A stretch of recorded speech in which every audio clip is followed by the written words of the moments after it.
अस्सलामुअलैकुम स्टूडेंट्स। आज की वीडियो में जो है हम डिस्कस करेंगे क्लास 10 बायोलॉजी का target paper 2026 annual board exams के लिए। तो चैप्टर 1 से स्टार्ट करेंगे हम। चैप्टर 1 के अंदर जो इम्पोर्टेंट क्वेश्चन है वो डिफरेंस हो गए फोटोसिंथेसिस रेस्पिरेशन का, फिर प्रॉपर्टीज़ हो गई रेस्पिरेटरी सरफेस की। अच्छा, ये रेड से जो हाईलाइट हुए हैं तो ये ज़्यादा इम्पोर्टेंट क्वेश्चन है एज़ कम्पेयर टू ये ब्लैक वाले। तो इसके अंदर रेड के अंदर जो है वो फोटोसिंथेसिस रेस्पिरेशन का डिफरेंस है, फिर रेस्पिरेटरी सरफेस की प्रॉपर्टीज़ आ गई। और इसके बाद कुछ ऐसे क्वेश्चन हैं इसके अंदर, जैसे कि ये सेकंड चैप्टर के हिसाब से कि ऑस्मोटिक एडजस्टमेंट का जो क्वेश्चन है, तो ये शॉर्ट और लॉन्ग दोनों के लिए इम्पोर्टेंट है। अब इसके अंदर जो शॉर्ट के लिए इम्पोर्टेंट है वो है ज़ीरो फाइट्स करके आपका क्वेश्चन आ सकता है। इसके अलावा जो है इसके अंदर भी डिफरेंट क्वेश्चन है। ये एक रीजनिंग के तौर पे भी आ सकता है कि why excretory organ, why skin is considered as excretory organ. इसके बाद जो है नेफ्रॉन का शॉर्ट में अगर आएगा तो वो डायग्राम आ सकती है, बाकी लॉन्ग में इसका फंक्शन या फिर वर्किंग के तौर पे और स्ट्रक्चर लेवल डायग्राम के साथ। इसके अलावा जो ऑर्गेनिजम्स के एक्सक्रीटरी ऑर्गन्स होते हैं, प्रोडक्ट्स होते हैं उनके, और सोर्सेज जो होती हैं उनके नेम्स के तौर पे एक शॉर्ट क्वेश्चन बन सकता है इसमें से। बाकी किडनी की लेवल डायग्राम हो गई। यूरिनरी सिस्टम जो है ये लॉन्ग के लिए डायग्राम के साथ। और इसके अलावा किडनी डिसऑर्डर्स में से किडनी स्टोन जो है वो इम्पोर्टेंट है, लेकिन इतना ज़्यादा इम्पोर्टेंट नहीं है। उसके बाद जो है थर्ड चैप्टर में से जो है डिफरेंस नर्वस और केमिकल कोऑर्डिनेशन का, और रिफ्लेक्स एक्शन और रिफ्लेक्स आर्क जो है यहाँ पे ये मिस्टेक है, ये रिफ्लेक्स आर्क है। तो रिफ्लेक्स एक्शन और रिफ्लेक्स आर्क की डेफिनेशन हो गई शॉर्ट में। इसके अलावा जो है ह्यूमन आई और ह्यूमन ईयर की डायग्राम जो है वो शॉर्ट में आ सकती है, और अगर लॉन्ग में आएगा तो ये स्ट्रक्चर के साथ आएगा।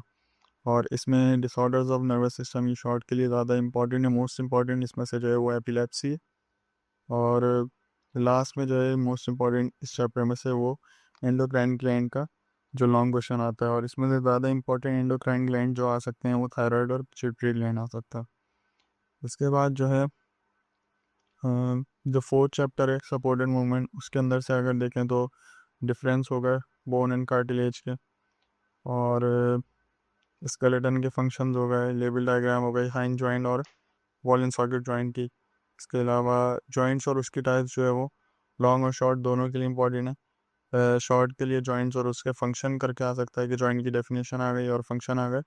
और लॉन्ग के लिए जो है वो उसकी टाइप्स के साथ ये पूरे मूवेबल जॉइंट्स जो है वो मोस्टली ज़्यादा प्रिफरेबल हैं कि वो ज़्यादातर आ सकते हैं। इसके बाद फिफ्थ जो चैप्टर है रिप्रोडक्शन का, उसके अंदर से जो है एडेप्टिव करेक्टर्स वही वो वाले हैं कि विंड पॉलिनेटेड के क्या एडेप्टिव करेक्टर्स हैं, इस तरह से इसके अंदर ये क्वेश्चन आएगा। और ओव्यूल की लेवल डायग्राम है, इसके अंदर और भी डायग्राम्स होती हैं एंजियोस्पर्म वगैरह की, लेकिन इस बार के लिए जो मोस्ट इम्पॉर्टेंट है वो ओव्यूल की डायग्राम है। इसके बाद जो है एसेक्सुअल रिप्रोडक्शन मेथड्स एनिमल्स के, लॉन्ग लिए ज़्यादा इंपॉर्टेंट है। अच्छा, सेम ही होते हैं वैसे, प्लांट्स के अंदर भी तकरीबन सेम होते हैं, तो ये आप थोड़ा सा कंपैरिजन करके ये दोनों ही कर सकते हैं। अगर थोड़ा सा आप समझें सही से इसको तो ये दोनों क्वेश्चन कवर हो सकते हैं इसमें। इसके अलावा जो है इनहेरिटेंस के चैप्टर में से इसकी बात करें तो शॉर्ट में अगर आएगा डीएनए का तो वो ब्रीफ स्ट्रक्चर करके आ सकता है। लॉन्ग में हो सकता है, ऐसा आया तो नहीं है लेकिन आ सकता है, Watson and Crick model DNA का लॉन्ग के लिए। इसके अलावा कंप्लीट डोमिनेंस का शॉर्ट में आएगा, स्टेटमेंट आ सकता है इसका सिर्फ। सेग्रीगेशन जो है वो लॉन्ग में आ सकता है, लेकिन इतना ज़्यादा चांसेस नहीं है। इससे ज़्यादा चांसेस इस लॉ के इंडिपेंडेंट असॉर्टमेंट के चेकर बोर्ड के साथ और अगर ये शॉर्ट में आएगा तो ये चेकर बोर्ड के साथ नहीं आएगा। फिर इसके अंदर सिर्फ आपको ये बताना होगा या स्टेटमेंट देना होगा या इसको एक्सप्लेन करना होगा। इसके बाद जो है वेरिएशन और उसके कॉजेज जो हैं ये इंपॉर्टेंट है। उसके बाद जो है चैप्टर है मैन एंड हिज एनवायरनमेंट, जिसके अंदर ये क्वेश्चन ज़्यादा इंपॉर्टेंट है कि ये जो है एबायोटिक कंपोनेंट्स का क्वेश्चन है। एबायोटिक कंपोनेंट्स हैं तो बहुत सारे, लेकिन उसमें से क्वेश्चन ये बनता है कि लाइट जो है वो किस तरह से इफेक्ट कर सकती है इकोसिस्टम को। इसके अलावा लॉन्ग में जो है नाइट्रोजन साइकिल है, इसमें आपने पूरा करना पड़ेगा उसका प्रोसेस वगैरह जो होता है डीनाइट्रिफिकेशन और बाकी सब। एसिड रेन के अंदर शॉर्ट नोट आ सकता है इसके ऊपर। इसके बाद पॉल्यूशन एंड इट्स टाइप्स का जो क्वेश्चन है ये शॉर्ट और लॉन्ग दोनों के लिए इंपॉर्टेंट है। शॉर्ट में आ सकता है तो वाटर पॉल्यूशन का आ जाएगा, लॉन्ग में एयर पॉल्यूशन का आ जाएगा। इस तरह से एल्गल ब्लूम का जो है दूसरा नाम यूट्रोफिकेशन भी कहते हैं, तो ये इस नाम से भी आ सकता है। वैसे तो एल्गल ब्लूम के नाम से ही आया है, लेकिन इस नाम के साथ भी आ सकता है ये क्वेश्चन। उसके बाद जो सेकंड लास्ट चैप्टर है उसमें से फर्मेंटेशन का पूरा अपनी सारा करना है, एडवांटेजेस डिसएडवांटेजेस एप्लीकेशन टाइप्स, क्योंकि इसमें कुछ भी बन के आ सकता है। लॉन्ग में आएगा तो ये पूरा भी आ सकता है, शॉर्ट में आएगा तो हो सकता है फर्मेंटेशन उसकी टाइप्स आ जाएँ या एप्लीकेशन आ जाएँ, इस तरह से। और सेकंड जो बात है वो ये है, बायोटेक्नोलॉजी जो है उसका इम्पोर्टेंस और रोल रोल उसका इंडस्ट्रीज़ के अंदर जो डिफरेंट रोल्स हैं वो आ सकते हैं, मेडिसिन इंडस्ट्री, फार्मास्यूटिकल इंडस्ट्री, इन सब के हवाले से। और जेनेटिक इंजीनियरिंग के यूजेस आ सकते हैं।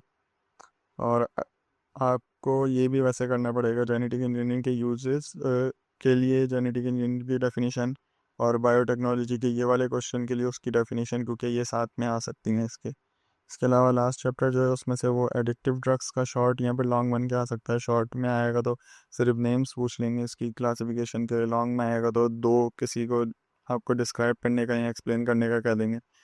और नेक्स्ट जो है वो ये है कि वैक्सीन के हवाले से है कि वैक्सीन किस तरह से पैथोजन के अगेंस्ट वर्क करती है। तो ये आपके बुक में लास्ट चैप्टर के लास्ट में ये डायग्राम बनी हुई है, फ्लो डायग्राम करके, तो इसको करना है इस शॉर्ट क्वेश्चन के अंदर।